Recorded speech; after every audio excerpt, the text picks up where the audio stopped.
Welcome, Um, Arnold fans. Welcome to the Arnold Podcast. I am with Doug Greenberg of Rocky Minute, and I am Sicco Heersink of A Mel Gibson Podcast. We come here for one thing and one thing only, to talk Arnold.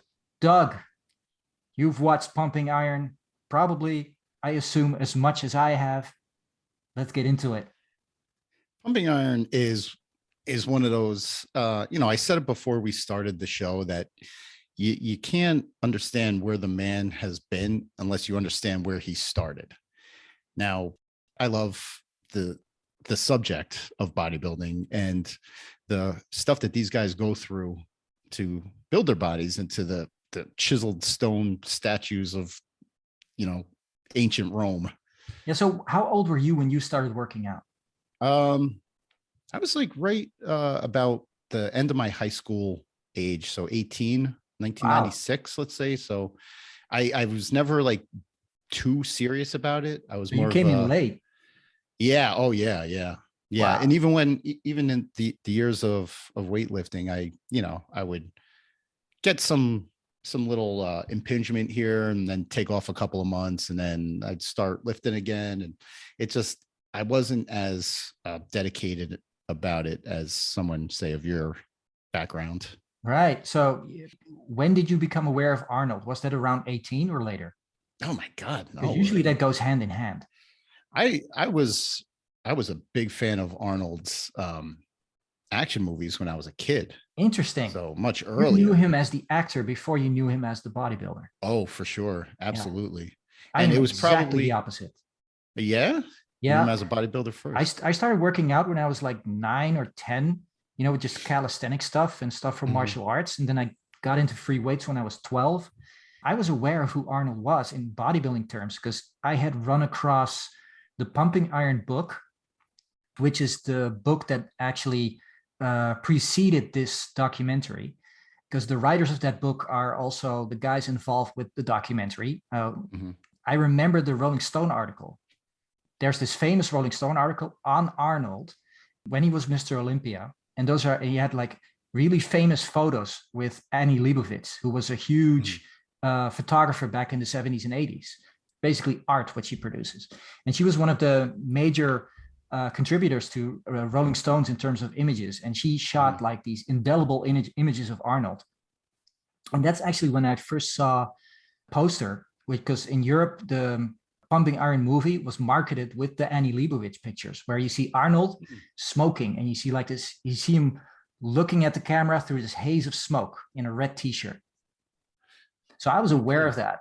And I think everybody who starts working out immediately becomes aware of Arnold Schwarzenegger.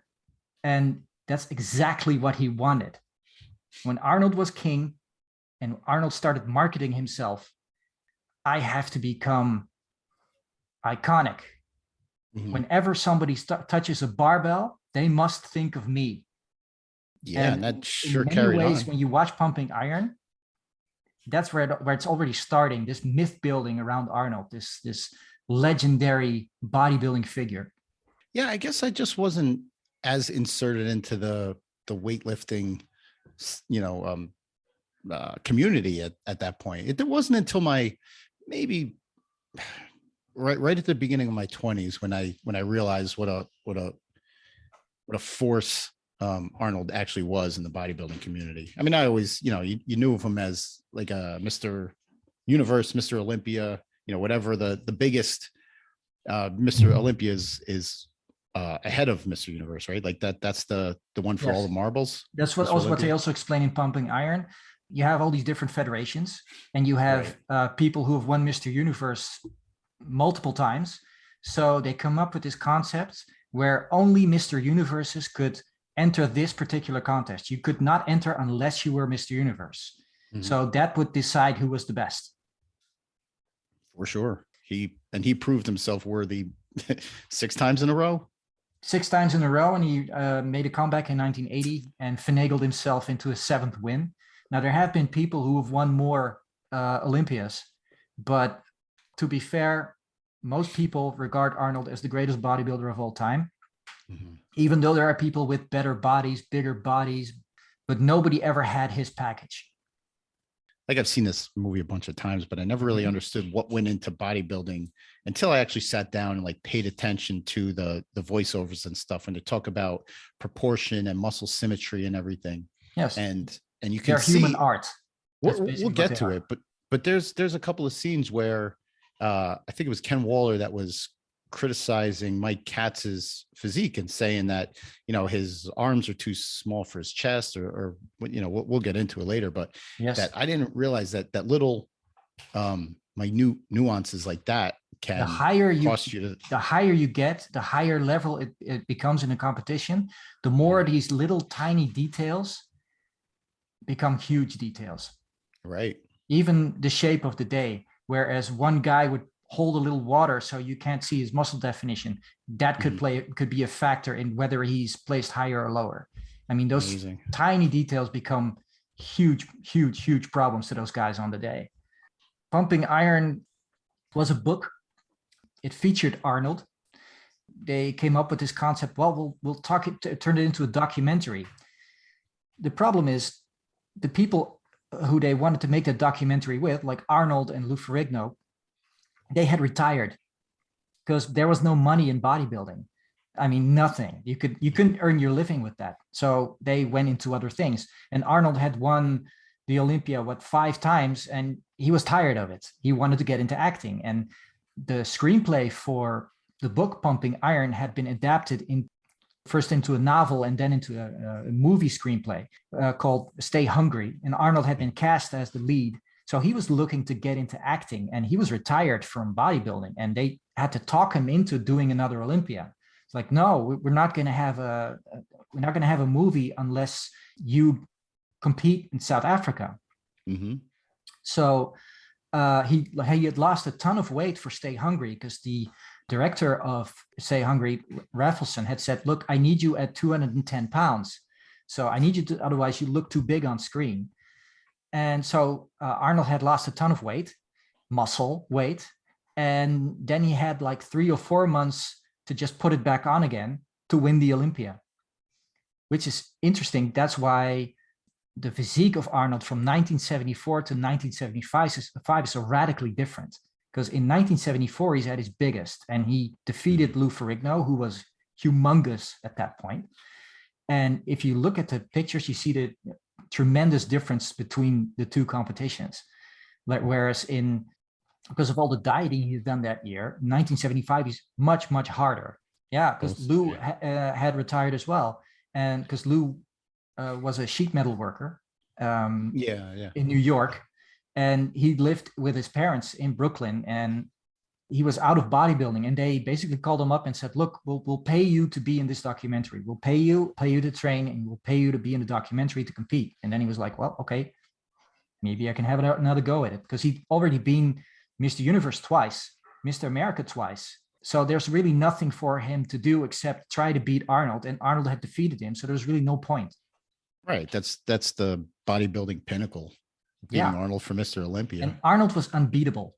When you're talking about Arnold having to get into, you know, show shape, going from 74 to 75, was it? Yeah. How much, I mean, it doesn't take much. Once you achieve that, it's muscle memory will allow you to pack on the muscle. I mean, I'm sure with the aid of a pharmaceutical or two, it was the 70s. You'll be able to put on muscle relatively easily once you've achieved that. Yes, that, and Arnold was taking layoffs every year as well, because he worked in construction. He went to school during the rest of the year, so he would only train 4 or 5 months before competition, schedule all his stuff like the magazine covers and whatnot. Everything, they would schedule that around the competition, and so he would only be in shape for maybe a month or two. And another thing I found really interesting was the amount of time that they put towards posing, the practicing posing. I mean, we could jump right into the opening scene, how they have a ballet dancer, him and Franco Colombo, a ballet dancer, showing them how the body flows and the right way to do certain poses. So the body looks the more art aesthetic. of posing. That's right.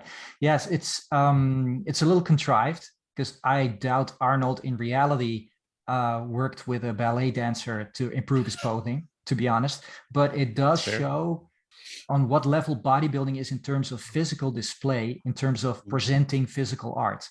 If you look at ballet, that's kind of the pinnacle.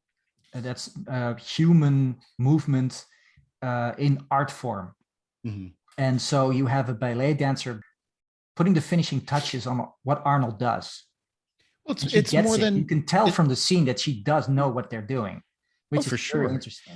Because it wasn't as much the pose itself; it was transitioning between poses that the body should flow into the next pose instead of doing something that's too herky jerky or not aesthetically pleasing. And she talks about the eye line, that you should always be you create a line and you should always be looking in that line, and the movement should flow. And she's talking about on what leg you place your weight and how you shift that weight within the movement. I've been in 23, 24 competitions. And so I've done a lot of posing and free posing routines. You don't think of it in terms as shifting your weight for a ballet display. You think of it in terms of shifting your weights to keep your balance so you can flex every muscle possible, but also to lean into your leg in a certain way so it'll look better. Yeah. It's the artistry of the poses was, to me, what I found most interesting. Yes, and that's a dramatic difference between ballet, because they're not worried about the muscular display as much. They're more worried about the beauty of the and serenity of the movement. So, and that, it's an interesting setup, because they're basically setting up bodybuilding as it's not just a sport, it's an art form. They keep harping on it the entire movie, because Arnold keeps explaining, no, I'm like a human statue, and if I want to increase my deltoids, an artist could just slap on some clay, and I have to exercise to make that deltoid bigger. So that was one of my favorite quotes. When he said that about how like an artist could just slap on some clay and sculpt it, but I have to put the time in the gym to increase my deltoids. Yeah. And so here you have Arnold, this Austrian, when you think about it, awkward man with this awkward name, with this weird accent, and he's in California of all places, and that appears to be really the center of the bodybuilding world. It is to this day, in fact. Jim. Yes. And so if you look at the opening credits, you see the bodybuilders of yesteryear. And you see people like Eugene Sandow, who was kind of the most admired strongman of the 1910s and 1920s. He would do all these amazing feats of strength. He was one of the first strongmen to ever be filmed. And he was really, really, really famous and popular. And most of that strongman thing was a really European thing. You would have German strongmen, and they would have competitions. And out of that kind of grew bodybuilding. And that mostly in the 30s and 40s, when you would just have guys who would compare the size of their arms, and competitions kind of grew out of that. And also, I noticed too that we were talking about the artistry of posing, and there was hardly any artistry in that. It was, I know that the film is just the method of filming. It was filmed at a higher rate. So it looked kind of just herky jerky, but and the styles were different too, because back then the posing routines wouldn't be done to music. If there would be any music, it would probably be an orchestra. They would do a kind of calisthenics routine, and they would do strength feats. You see a little bit of, because you see Franco Columbo in the opening credits, you see him blowing up a hot water bottle. Oh yeah, that's the kind of things they would do to prove their strength. They would do a routine that was called muscle spinning, where you just flex all your muscles in a certain way, and you make them kind of flex and roll. Right. Like back then, people really didn't know what they were looking at. Yeah. So the sophistication came later. Mm-hmm. Another really interesting thing is that you see images of Charles Atlas, and everybody only knows him from the cartoon in the back of magazines, or really the ad with the cartoon where they sell his workout routine, Dynamic Tension, where if you get sand kicked in your face, you can do this workout routine, come back to the beach and get the girl, and use that ad for decades. And it sold. I mean, he was really one of the most famous guys out there. This movie is one of the few times you actually see the real Charles Atlas pose. I mean, all those strong men had their gimmicks on how to sell their product. Joe Weider, Jack LaLanne, it was all, you could achieve these results if you buy this product. You know what I mean? And like, you could come back to the beach and get the girl with a different physique that's right up their alley.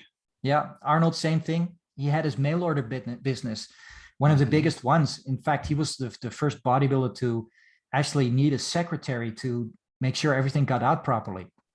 Yeah. And he was earning top dollar even back in the 70s. In fact, the book he did, the second book, or third book, I think, is the Encyclopedia of Modern Bodybuilding. Those are based on all his courses. Because he has this big encyclopedia. It's like 2 or 3 inches thick, and it has every exercise imaginable. So he was never starving. He never had a day job. He never worked. He worked out. Well, good for him. I mean, that's what I think one of the things we should be exploring in this podcast, where how much of Arnold's bodybuilding career prepared him for being the best paid entertainer in the richest entertainment system, Hollywood, in the world.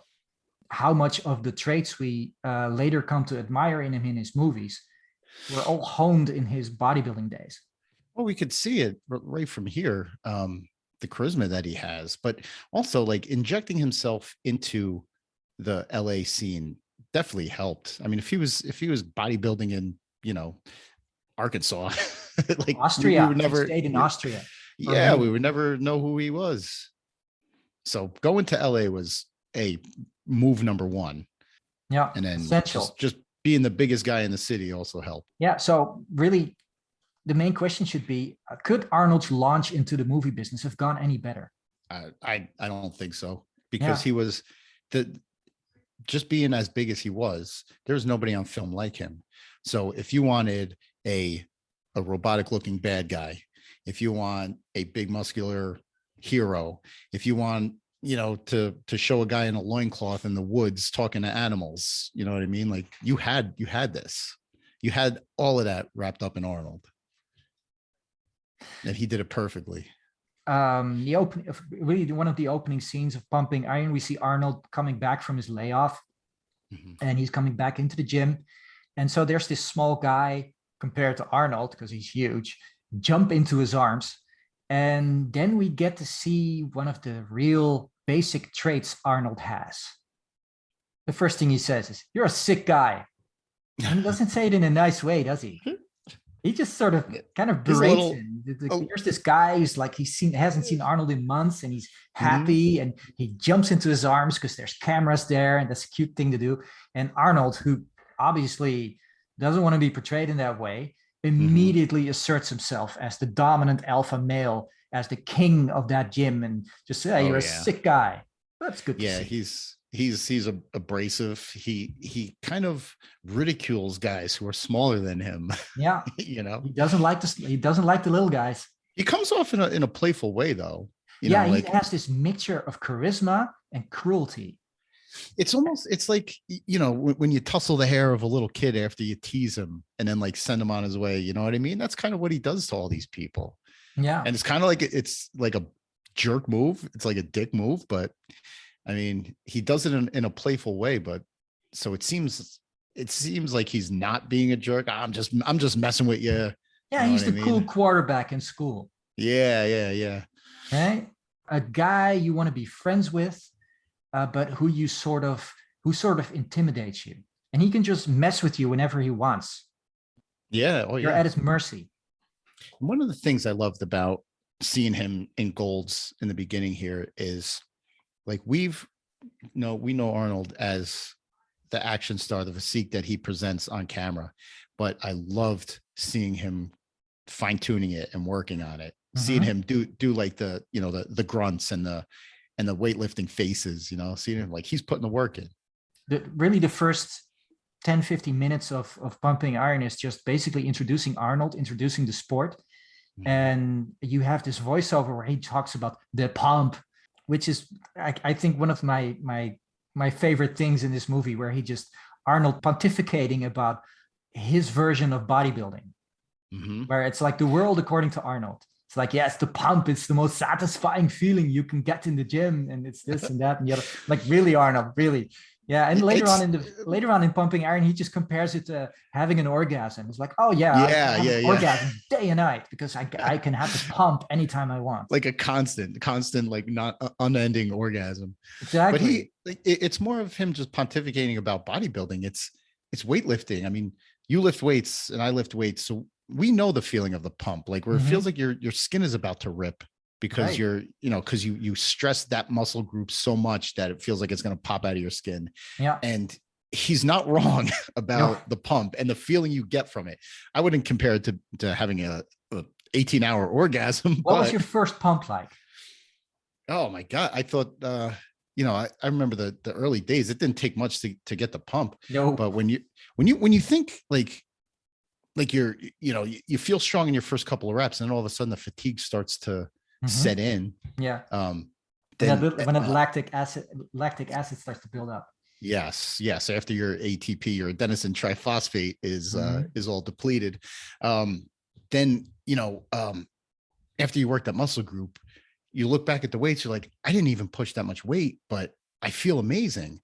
And that's what, like, it took me a while to realize, like, it's not about the amount of weight that you push. It's the stress that you put your muscles under. Yeah. And you can do that with light weight. Definitely. So, and that's like my early pumps. I'm like, wow, I am, when I could barely lift my arm, I'm like, all right, I guess there's something to this. Yeah. I visibly remember, I can see it in my head. The first time I got the pump, I freaked out.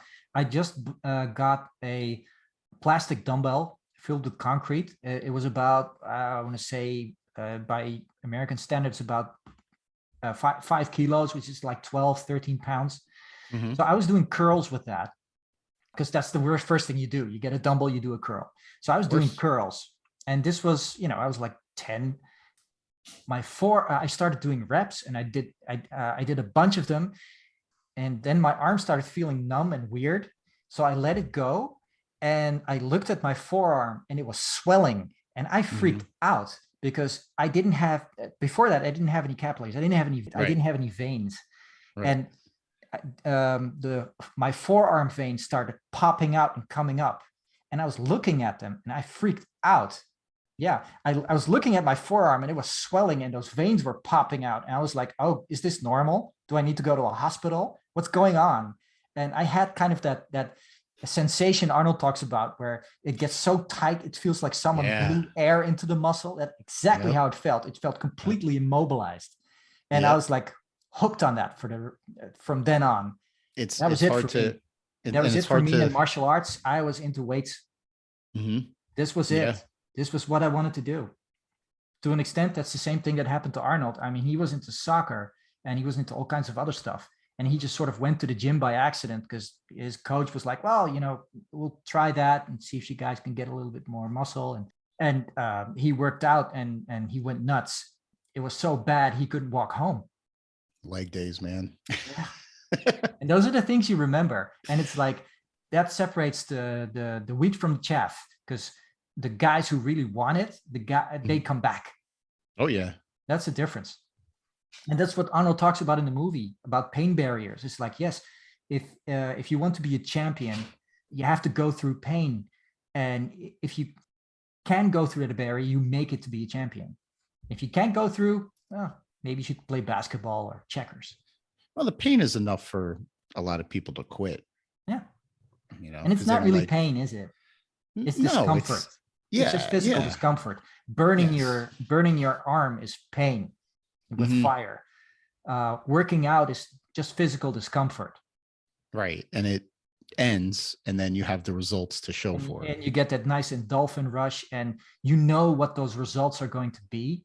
Part of the joy of working out is knowing when you've done something that'll give results, that actually build muscle. You know when that happens. And it's part of the joy. Which like takes knowing years. You're going to be better tomorrow. We see Arnold guest posing at a prison. He was, like I said, a pioneer in many ways. He did a lot of guest posing on battleships, on in prisons, and that really wasn't done back in the day. Whereas that surprised me. Working out in jail is like something that's taken for granted now, but back then it wasn't. Arnold kind of pioneered that. So basically, everybody who's getting ripped in jail has Arnold to thank thank. Arnold. He built. When you're in jail, you have nothing else to do to pass the time except lift. Yeah. Do push-ups in yourself for 23 hours. Yeah. I mean, you don't even need, a whole weight set. You could do body weight stuff. Yeah. Well, the thing with prison is always like, where do you get your protein? Right. You don't get that much food, do you? So what, do you trade cigarettes for protein or something? How does it work? I don't, I mean, you can kind of, it's easier, I guess, with the lack of protein to sculpt what you have rather than build. I don't know if anybody's going in a thin rail and coming out as a monster. Yeah, that's a good question, isn't it? But I hear a lot of stories about the guys coming out with more tattoos and more muscle. So, oh, maybe they're just revealing the muscle they already have. Yeah, the scene Arnold does at the prison is just fascinating. I mean, he controls that group. I mean, these are hardened criminals. Right. We're not a terminal island. We're talking guys who are there for life or waiting for the chair. And that's California is what injection. At this time, everything's lethal injection. There is no more electric chair. No. Okay. Well, sad to say. Still one of the better Stephen King movies. Anywho. Oh yeah. But Arnold, he heard about those guys in there. I mean, the balls of him saying that, it's like, okay, so here you are in front of a group who've all murdered people or done really heinous things. And so one guy just gives him lip. It's like, hey, how about giving me a kiss? And he goes, hey, I heard about those guys in here. Yeah. And everybody's laughing with him. He makes gay prison rape jokes. Yeah. And this is Arnold selling movie tickets right there. This is a guy who has an audience with hardcore criminals. And has them eating out of the palm of his hand. Look at it for what it is. Incredible. Yeah, and they actually earned enough money so they could just, Arnold and Franco would do that, and they would just earn enough money so they could just train all summer for competitions, which is probably one of the reasons they were number one and number two, because all those other guys would, have to go to whatever menial labor job or teaching job they had.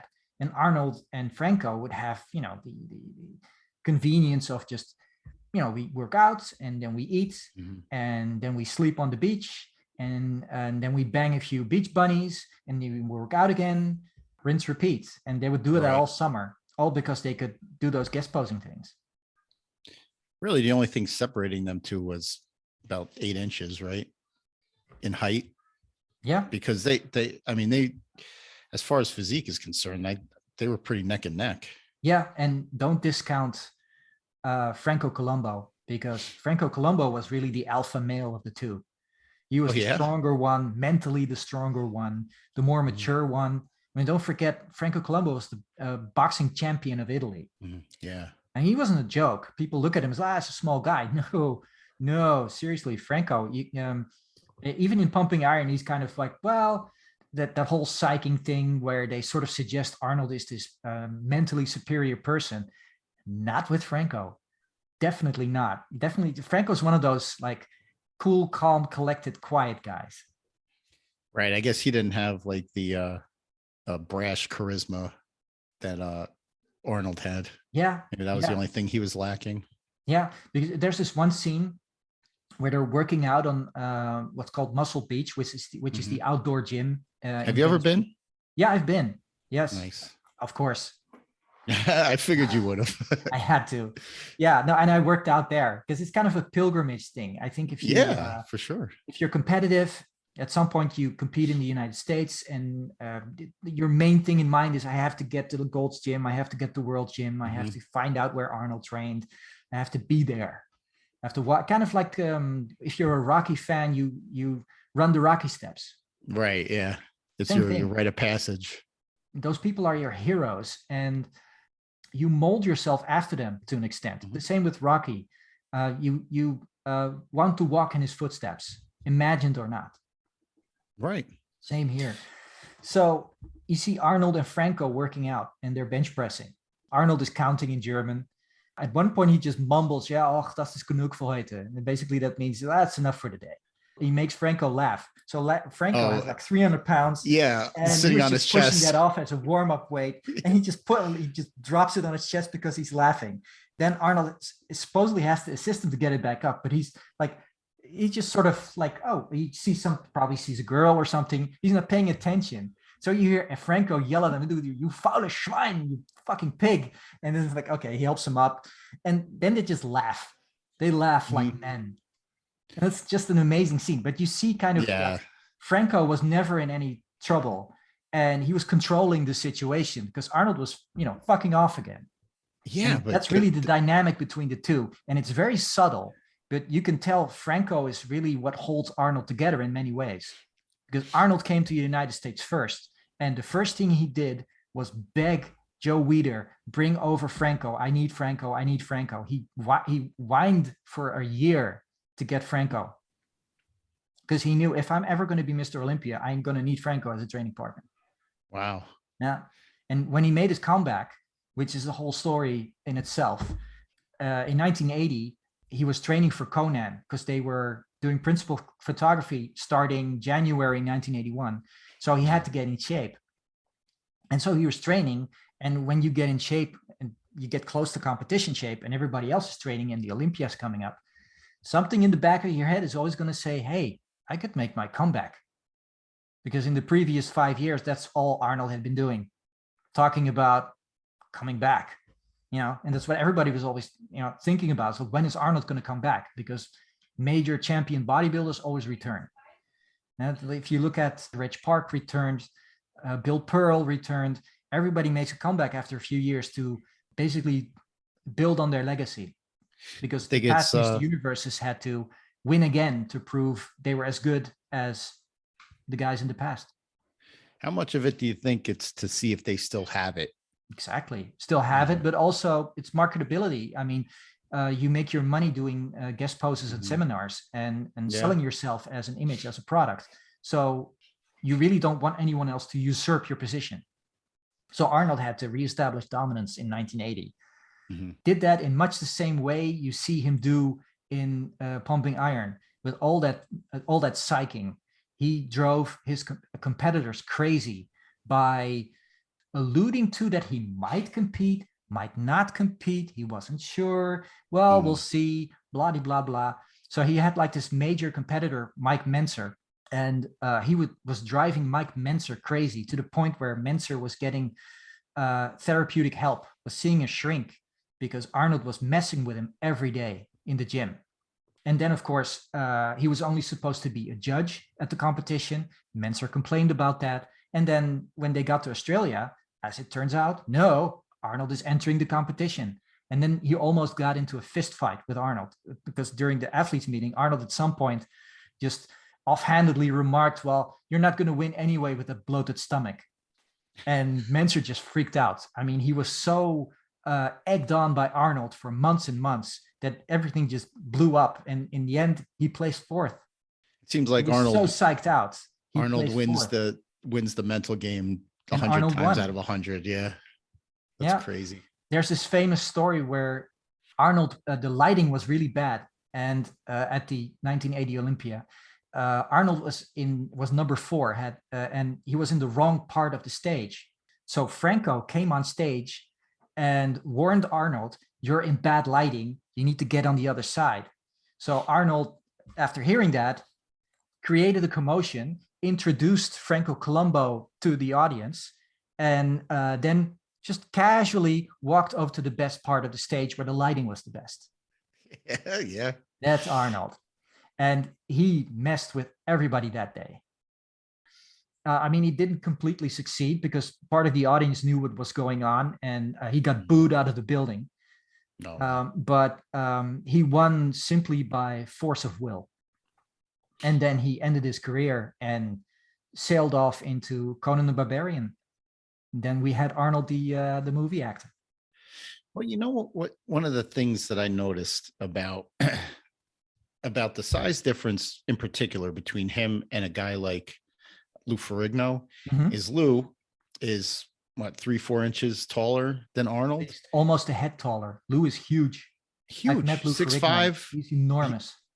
But Arnold's charisma and Lou's maybe his introvertedness Demeanor. made Arnold seem so much bigger than Lou. Yeah. Even though by all intents and force purposes, of will and the personality. Yeah.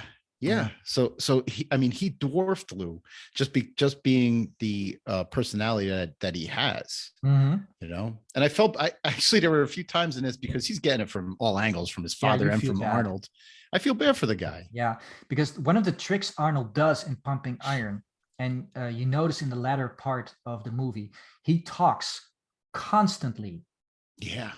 Oh yeah. And he does that because Lou is practically deaf. Mm-hmm. Lou has 15% hearing. That's about it. So he needs a hearing aid, and he doesn't have it. And he needs glasses, and he doesn't have it. So Arnold is yakking. So Lou is constantly has this information overload going on. He's trying to lip read, and he's trying to watch what's going on because he's threatened, because Arnold is his idol that he wants to beat. He's in this major competition. His dad is in one ear, Arnold is in his other ear. It was brutal. Yeah, it's maybe the sensory overload kind of played into his withdrawal that he shows. Definitely. But yeah, I mean, you feel bad for the guy because a lot of times, like his quiet demeanor is him just like kind of looking around, taking in all the information. I'm sure part of it has to do with the lip reading and not being able to hear what's going on. But just he reminded me of like a child who doesn't know anybody. His competition. Who doesn't know anybody at the party. He's kind of just sitting off by himself. And because silence can be your strength. For example, Frank Zane is a very quiet guy, well-spoken, a gentleman. He would always do his own thing. Whereas Arnold would get into the mix, Frank Zane would just go on another part of the stage and just do his own thing. And in that way, he came across as the winner. Same with Dorian Yates. Dorian Yates is another quiet guy who you would not see the entire year. He would just train in some dungeon somewhere in this some hellhole in Britain somewhere. They called him the Shadow. And then when it was Olympia time, he would just show up and he would be monstrous. And everybody in California would be training with each other and competing with each other in the gym. And then Dorian Yates would just show up and dwarf everybody. And that works as well. But those guys never had that knack. And you mentioned Dorian Yates and guys like him and Jay Cutler. They don't strike me as like the Arnold Lou Ferrigno style. Like they're so much more huge, it seems like. Yes, but they're from a different age, really. You can delineate the ages in bodybuilding in terms of what drugs are prevalent. Whereas in the 50s, you just had the basic testosterones, that the Russians had. And in the 60s and 70s, the more refined stuff would come up. The stuff that Arnold got in Germany, because there's big pharmaceutical companies there, and he could get his hands on really high quality stuff. And that's what he brought to the United States. Those treatments used for burn victims. And in the 80s, that's when human growth hormone came up. That's when people started experimenting with insulin. Human growth hormone, steroid insulin age, that is Dorian Yates. Okay. That's where those bloated stomachs come from. Yeah. And that's when there's abs, but their stomachs are really distended. Yeah, because everything is growing. It's not just the muscle, everything, organs, everything. Right. That's the thing when people talk about talent in bodybuilding, they always talk about, good basic structure for symmetry, good proportion, low muscle insertions, big muscle bellies. But the one thing nobody ever talks about, the true talent in bodybuilding, and that's one of the things why I stayed natural, was the true talent in bodybuilding is how much drugs can you deal with? How much can you take before your organs start to fail, before your kidneys give out, before your heart has problems? And that's, in the end, that's what necked Arnold, because they were he also needed open heart surgery. Mhm. But Right? they were also doing like dangerous fat quantities in their diets too, and like Sure. really low carbs, but super high fat content, and Yeah, the high protein, fat diet. obviously. Sure. High fats and like low carbs Yeah. and 12 eggs for breakfast and steak, and Tuna, fish, and cottage water. cheese. Yeah, yeah. I was on a Yeah. tuna, fish, and water diet, actually, out of necessity. I remember I was a kid. I was close to 19, close to 20. I got certified for a personal trainer course Mhm. with Fred Hatfield in Connecticut. So I was in the United States, and I'd spent most of my money getting to the United States. So all I had was basically my student loan that I was living on. So I hitchhiked across the United States, and I'd get on a Greyhound. There was a night bus, so I could get to the next city and sleep on the bus. And then the next day I would just drink a lot of water and buy tuna cans, because I could either afford the bus or I could afford food. That's how much money I had. Uh-huh. So I got across the United States, mostly hitchhiking, taking buses, getting to a gym, talking to gym owner into, hey, I just got certified as a personal trainer. If you let me train here for a couple of days, I can train all your clients for free. And half the time they would take me up on it. So Nice. that's how I got through, because I wanted to compete at the end of the trip. So I was dieting, training, and trying to get further into the United States. So I went all across the country, all the way to California. I did that on tuna, fish, and water, which is not a good diet, I can tell you. Well, that was the Stallone diet in Rocky 3 when he trimmed down to 3% body fat. He was eating a can of tuna and an apple a day. That's it. Right. And lots of growth hormone. Oh, yeah. And he called them amino acids, the liar. Anywho, but yeah, we kind of sidetracked a little bit. But yeah, well, no, the interesting thing about pumping iron is it shows everything. I mean, you see Lou Ferrigno take Dianabol. Mm-hmm. The first scene you see Lou Ferrigno in, he's about to have breakfast, but before breakfast, he's shaking pills out of a so-called supplement bottle. Those aren't supplements. That's Dianabol. And everybody who's in bodybuilding knows that. Is like, oh yeah, because I've seen that stuff around. Yeah. And there's another scene where you see Arnold squat with Ed Corney, and you see amazing Ed Corney, scene. and all the scenes you see, they film from above. And there's one scene where you see Ed Corney from behind, and you see like this really weird stain on his shorts. And that stain is a blood stain from where he got injected. Yeah. And I've seen that around so many times. I've had training partners who were like on the gear. I could always tell. And they would tell me, no, I'm still natural. I'm yada, yada, yada. I was like, bullshit. Did you just get your period or something? Look at that. And they're like, oh shit, I'm bleeding again. Yeah, I guess that's a telltale sign. I've never seen it in the wild, but I was never in the bodybuilding yes, scene. But like if you're a bodybuilder, you're in the know, and you can just tell. Yeah. And it's like another interesting anecdote I heard about Arnold, and I actually managed to cross-check this. Several people talk about this on podcasts, and so sometimes Arnold would go to these bodybuilder parties, or they would just hang out at his place, and everybody would always be around. What are you using, Arnold? What kind of gear are you on? And he would just show them. It's like, oh, I'm using this. And so, do you want some? And so what he would do is just load up a syringe and just stay there and just bend over. And he would throw in the injection needle like a dart. It's insane. Jeez. But it's so Arnold. Because he's charismatic about the whole thing. He's friendly about the whole thing. And he's brutally cruel because he just throws that needle into you like a dart. And apparently he seems to be transparent about it all too, because I mean, we all know that what these mega bodybuilders have done to their bodies. Like, everybody, they use drugs, they use steroids, but how many of them are like coy about it? Like, no, all natural. When you say bullshit, you're not natural. But those old school guys are just transparent about it. Yeah. Back in the day, it wasn't a big deal. They did what they had to do. Yeah. Although, to a certain extent, of course. because and that's the same thing with all those guys I always had around me. It's like they would always say, yeah, no, I'm on drugs, yes, but it's a mature decision. It's something I weighed. And oh, really? You tell your grandmother? And they're like, they just get this weird look on their face. You tell your grandmother the truth when she asks you where your muscles came from? Look, right. Yeah. And even back in the day, that was no, I got all my muscles training hard. Mm-hmm. It's not all from an injection needle. Well, here's the thing. When you get that big, when you get Arnold big, it just goes with the territory. Yeah, there's only so much protein somebody. There's a human limit, and as a natural bodybuilder, I know that human limit because it's something you bump into. Try to push through every minute of every workout of every day.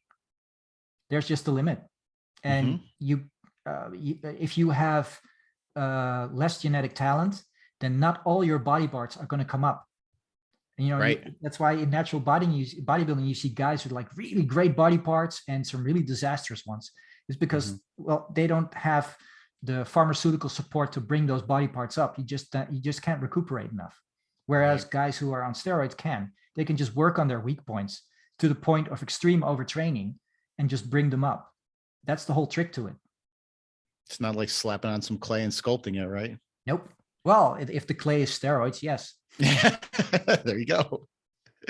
Bring it a full circle. The interesting thing about Arnold, yes, he's big, but he was very, very talented. And there's another big guy in that movie, and that's Mike Katz.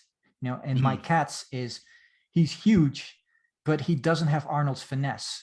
And his story was interesting to me because he talked about the background of growing up as a Jewish kid in a non-Jewish school, and his way of exceeding in athletics was to show them. You know what I mean? Mm-hmm. He became a football star. He became an NFL player.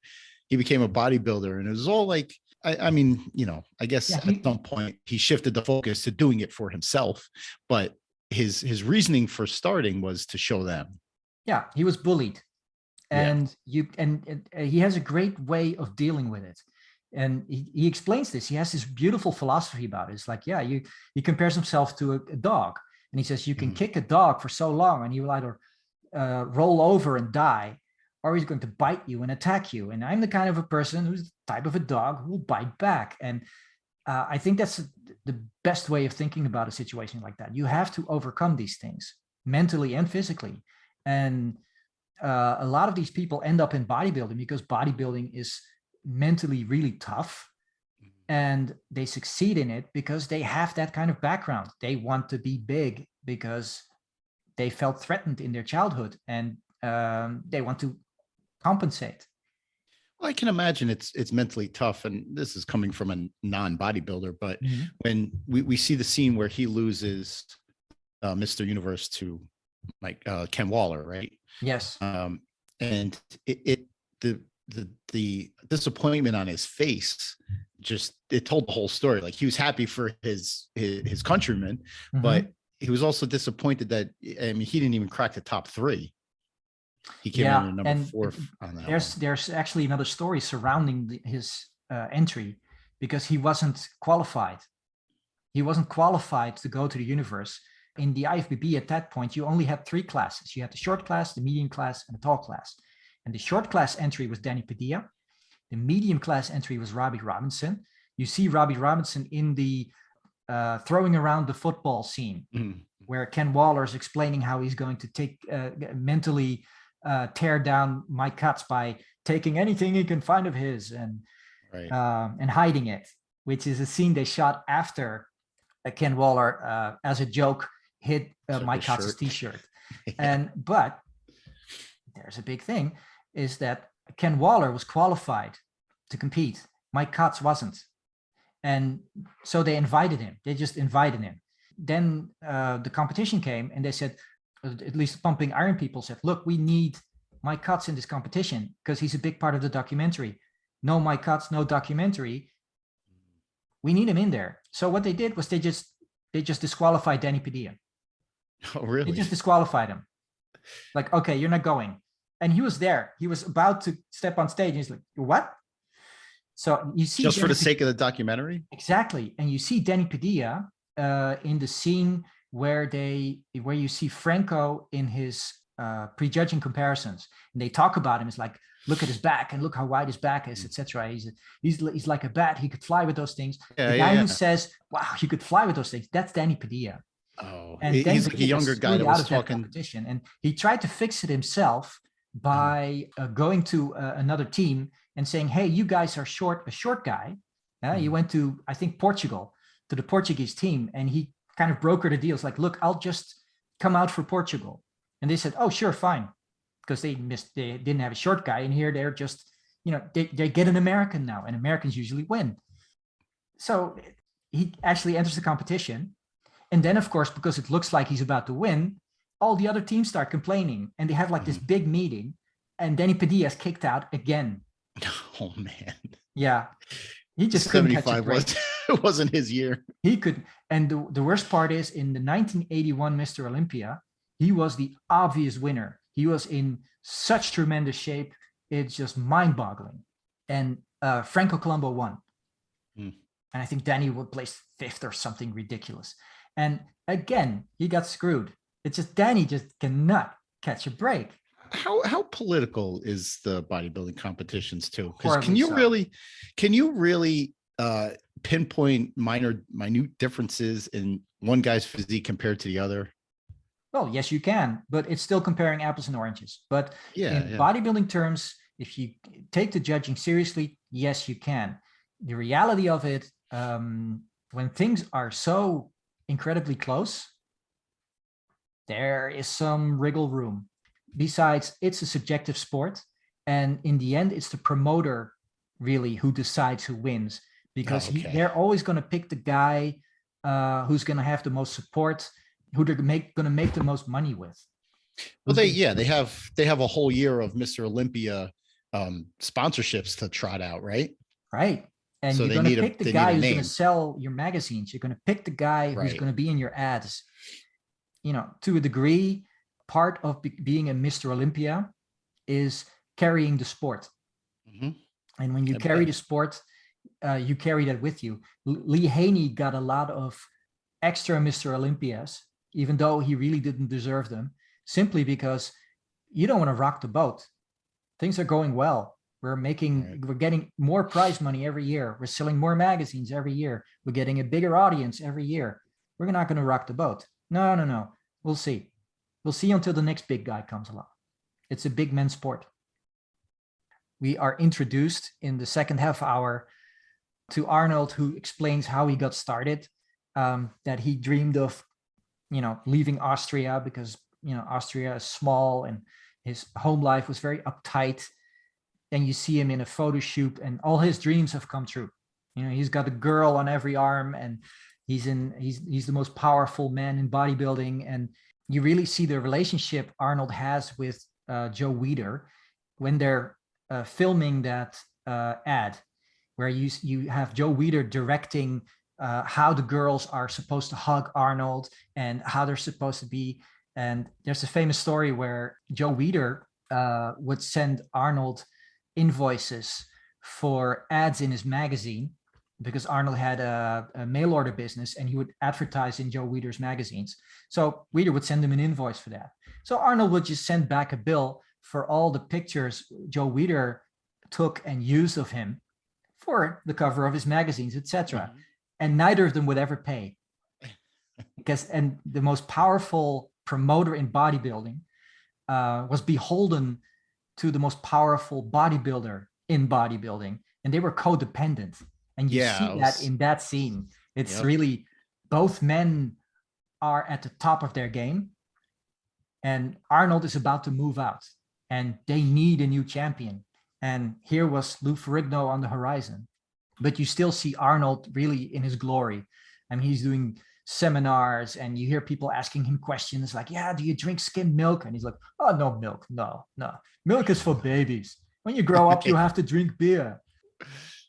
That's as Arnold as you can get. Yeah, it's classic. It's him ribbing the question asker. He answers without actually ever giving an answer. It's amazing. Yeah, he's cruel to that person in a way, and he's also funny and he's charismatic. That's Yeah, Arnold. I'm And glad that's they every showed Arnold character in every movie.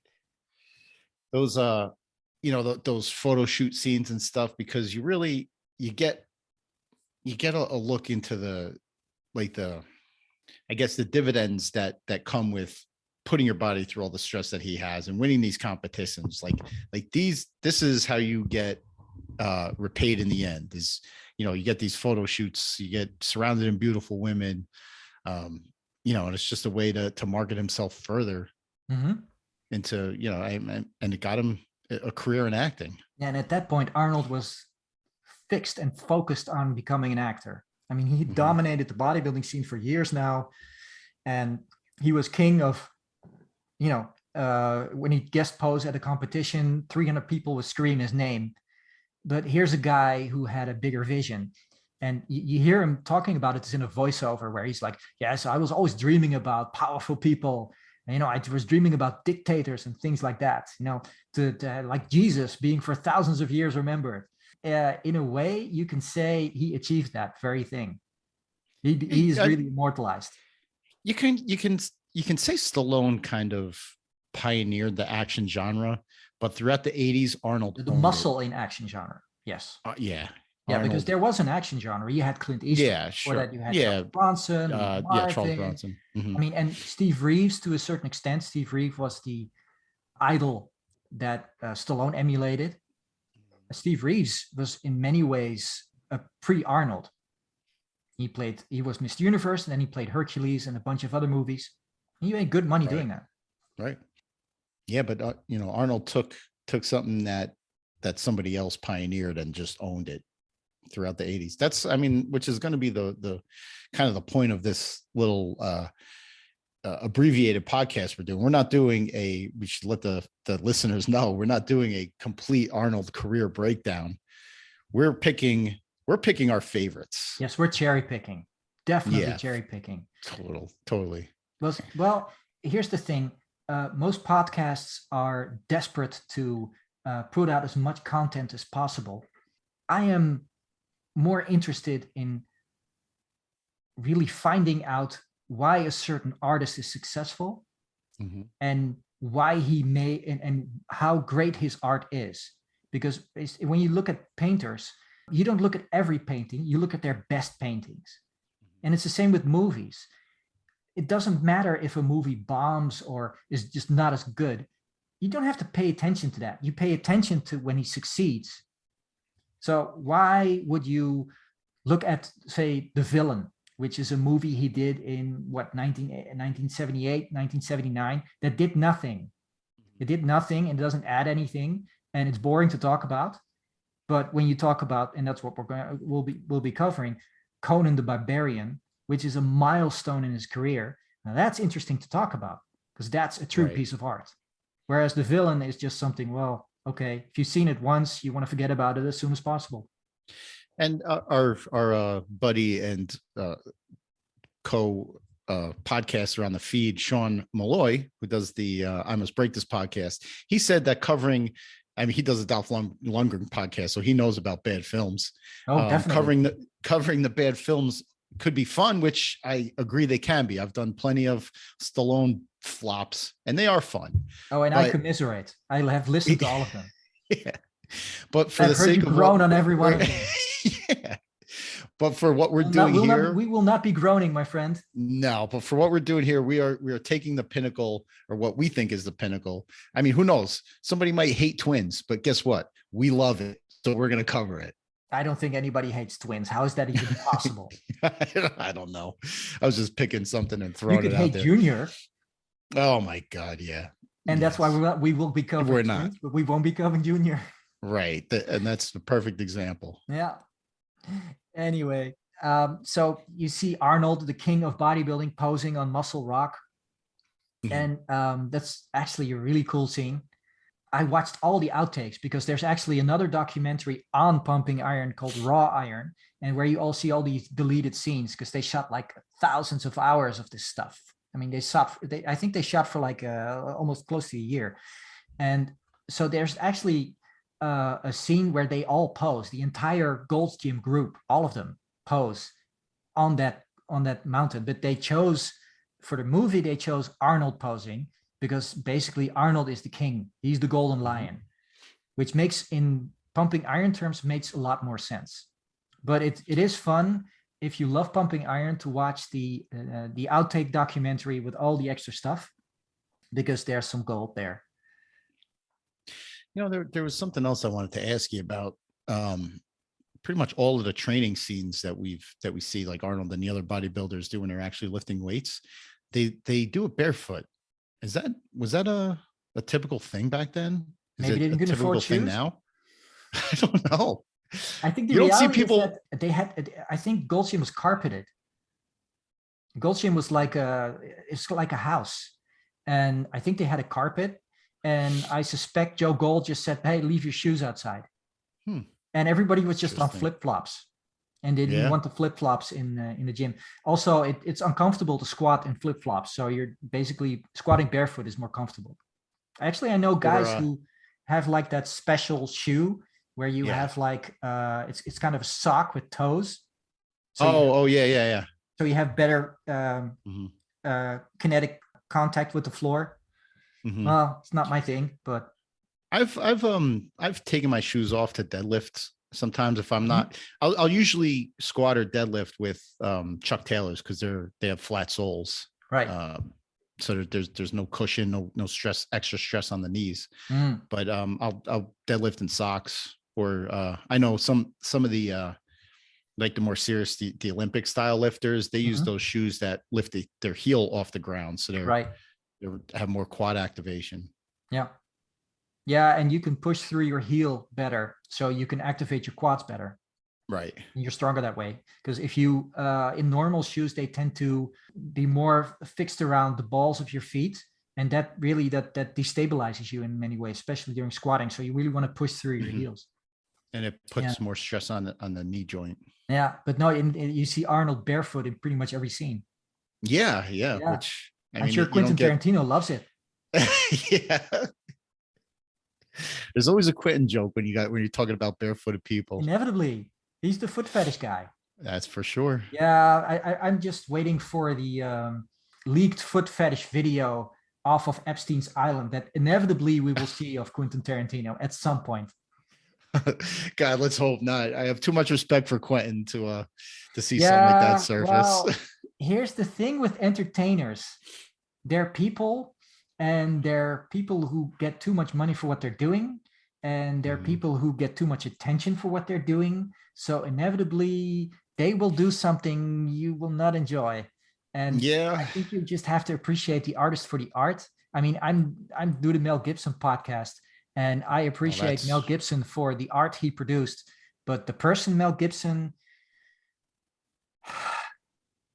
you know what I mean? Yeah, and to a degree, that goes for Arnold as well. I mean, Arnold is...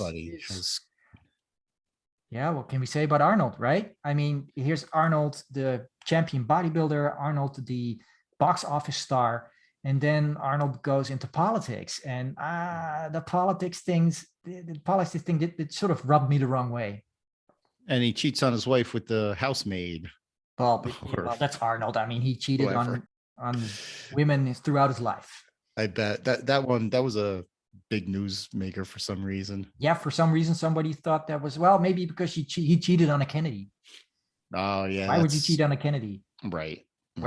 Whereas, I mean, I've read Arnold's book by his first girlfriend, Barbara Outland, and he would cheat on her all the time. They would break up and they would get back together, and they would break up because he cheated again, etc. So now Arnold is a product of the 60s and 70s. I don't think he has how should I say that? A loyal bone in his body, except to his friends. No, I believe it. It's and he's a politician. It's Hollywood. I don't think if you're in politics, you can have loyalties to anyone. You have to be as ruthless as you can.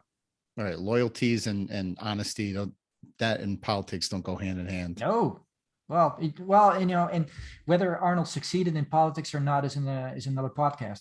Basically, somewhere in the middle 90s, you could tell he was kind of ramping up to become a politician, because he became the presidential chairman for fitness and health in the United States under Bush. And he started kind of like moving his way into the political arena. And that's kind of when I sort of checked out on him, because physically he was also deteriorating. It was close to his open heart surgery. And after his open heart surgery, he was never the same again. What I always say people is like, yes, he had open heart surgery and an alien came to Earth and replaced Arnold. And that's why he looks like a used condom now instead of the champion bodybuilder we are used to seeing. I know. I get it that age, catches up with everybody, but yeah, but it's not really true, because he has contemporaries and they all stayed in shape. I mean, Frank Zane, in shape to this very day. Mm-hmm. Even Lou Ferrigno is in great shape now. Lou Ferrigno is in great shape to this very day. So there's really no reason why he should look like a used condom. Right. Yet here we are. Also, he put out the 25th anniversary of Pumping Iron because he bought the rights. And that's why we got the added documentary. And I think the reason he put out the documentary was for political reasons, because he needed to retcon a lot of stuff he said in that documentary. For example, he smoked dope in that documentary. He was catching flack for it. So he just turned that into a joke. It's like, oh yeah, did I smoke? Did I inhale? Etc. And there's a lot of stuff. I mean, he in the movie, he really comes off as superficial and in denial, callous and cruel. He says in the documentary, he just hammed that up because he needed to be the bad guy in the movie because Lou Ferrigno needed to be the good guy. Sure, yeah. And that was just retconning, because I don't think that really happened. I don't think at some point George Butler had a conversation with, listen, Arnold, we know we build you as the hero, but really we need you to be more of a bad guy here because Lou Ferrigno is a little bit more vulnerable and a little bit more an underdog than we thought he was, etc. I don't think because that's what they say in that 25th anniversary documentary. I don't believe a word of it. And we a also lot of know stuff that he says, no, doesn't jive. It was some of the, and I know you plan on talking about this anyway, but some of the information that he gives us in the movie isn't true anyway. Like the story about his father's funeral, right? Yes, and that is true.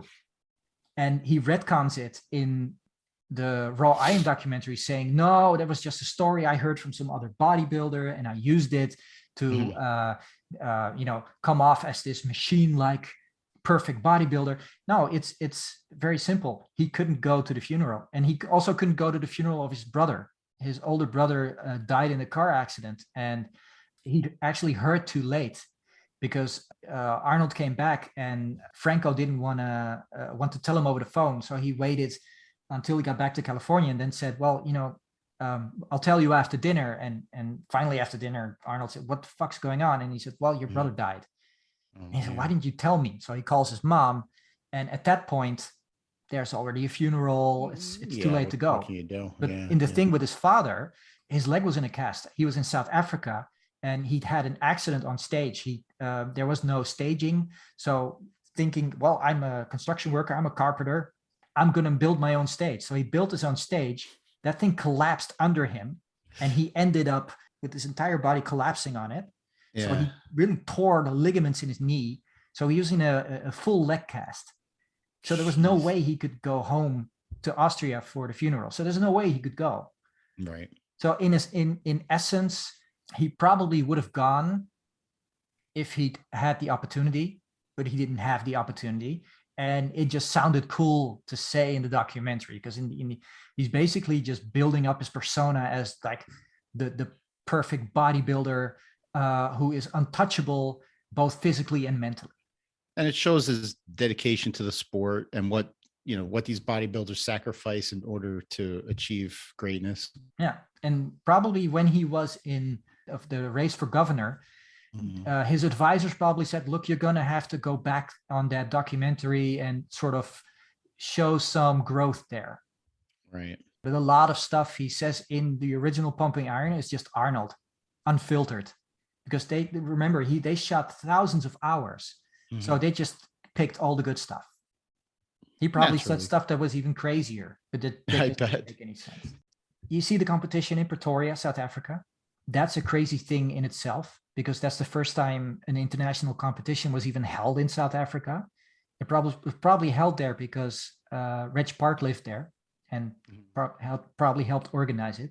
Well, 70s was the height of South African apartheid, and you're talking about bringing a integrated population to South Africa to compete.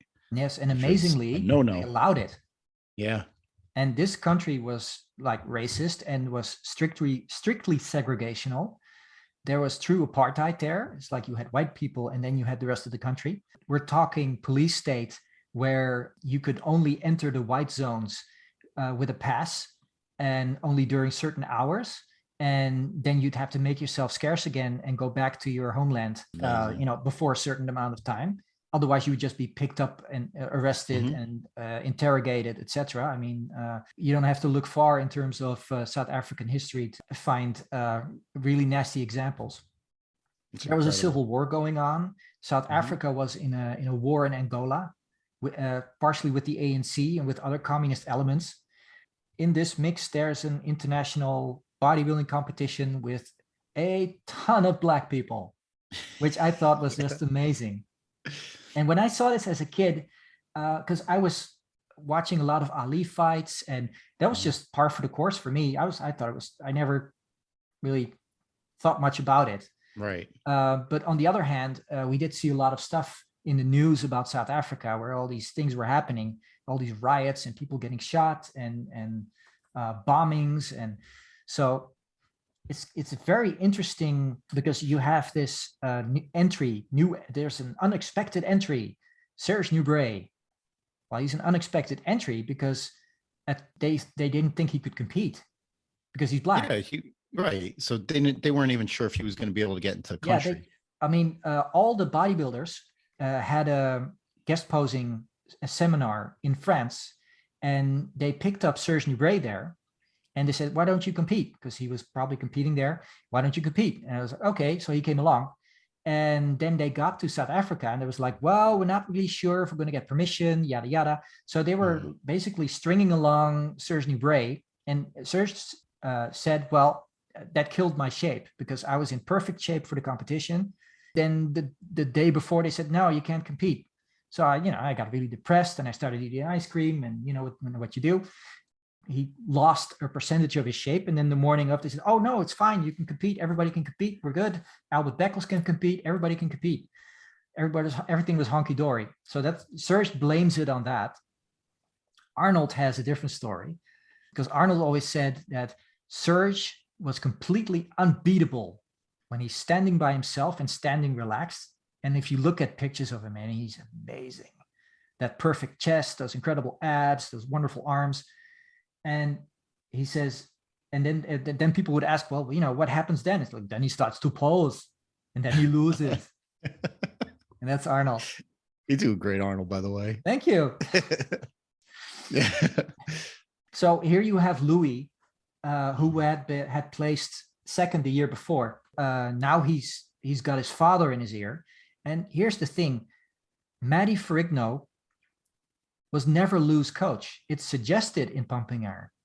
Right. He was never Lou's coach. That was just for the movie. And all the stuff they shot in like 3 days. Matty Ferrigno is a big part of that documentary, but a really small part of Lou Ferrigno's career. Right. And this is technically a documentary, but it's a somewhat scripted documentary because all of his stuff, like you said, he didn't have any real hand in training Lou.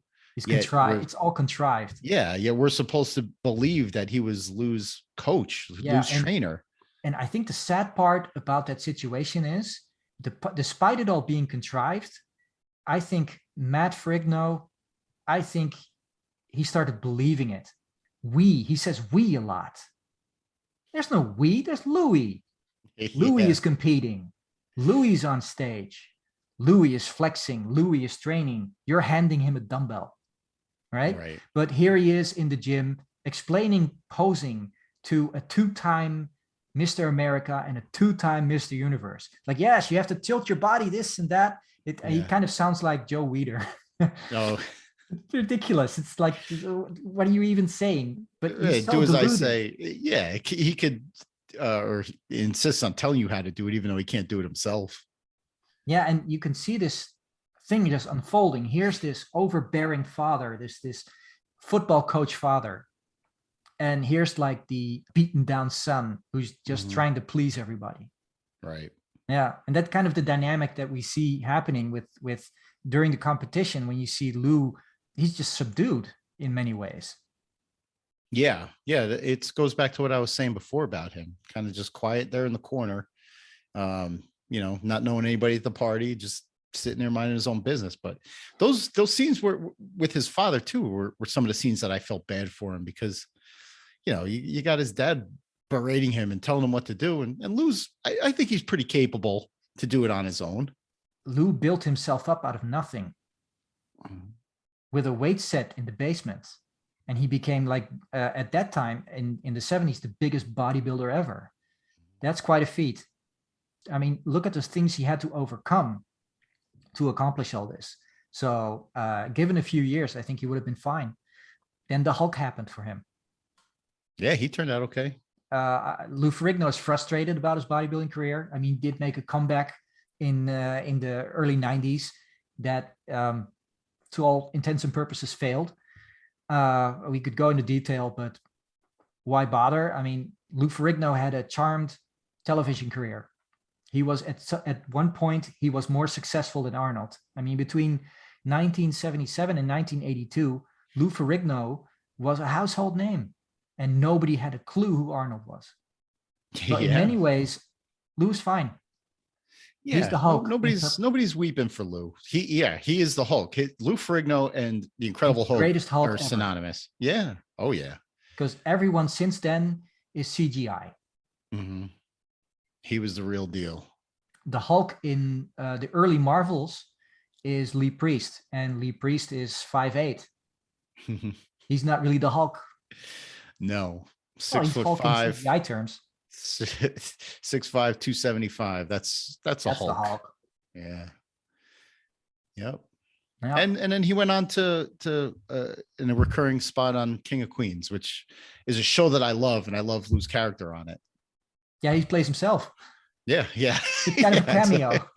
Yes, and it's built up that he's going to outpsych Lou Ferrigno, and when you really look at Pumping Iron, what you can just see is how fond Arnold is of Louis, and how much he takes it easy on him.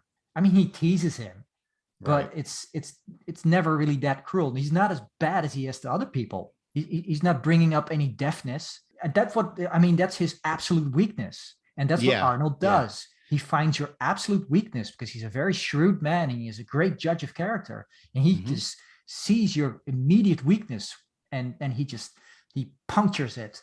And, that's what he does with Serge Nubret. It's like Serge Nubret is just watching him, and he's watching him. Oh, you better keep looking. Yeah. That's all he needed to say. That was it.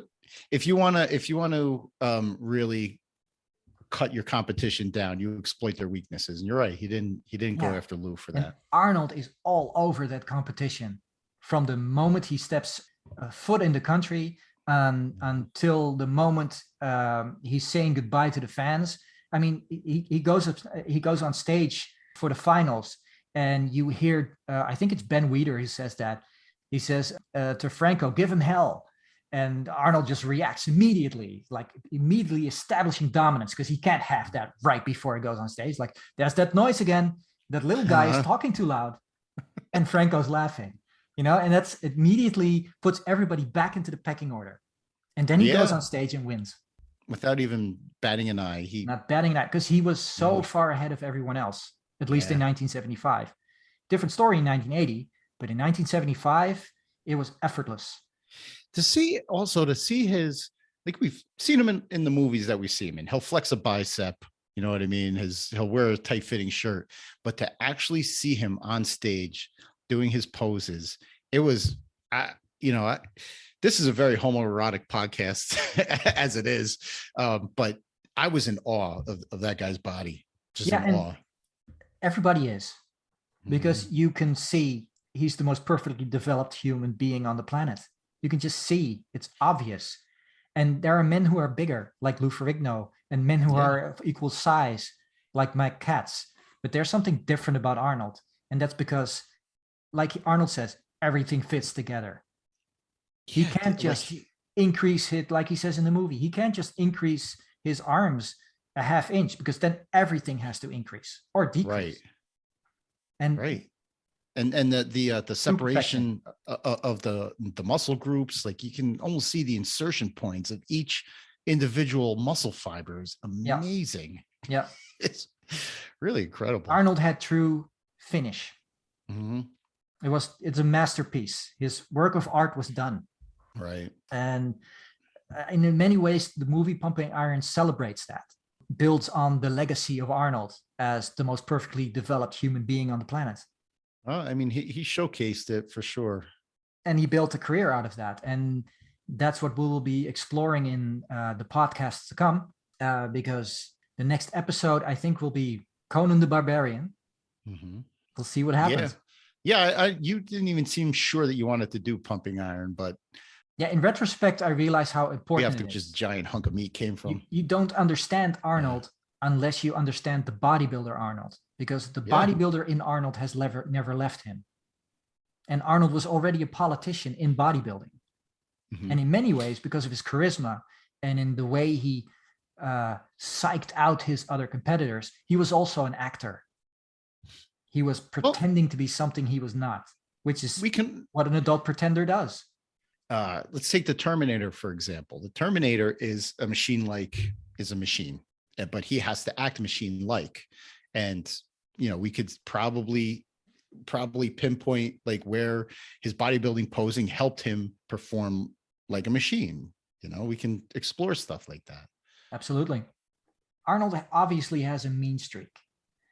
My question would be, is it a detriment to his acting career or an actual boon? Well, it appears, and now I don't know anything about acting or Hollywood itself, but Hollywood strikes me as a kill or be killed kind of town. You know what I mean? If you want to succeed, you have to be abrasive.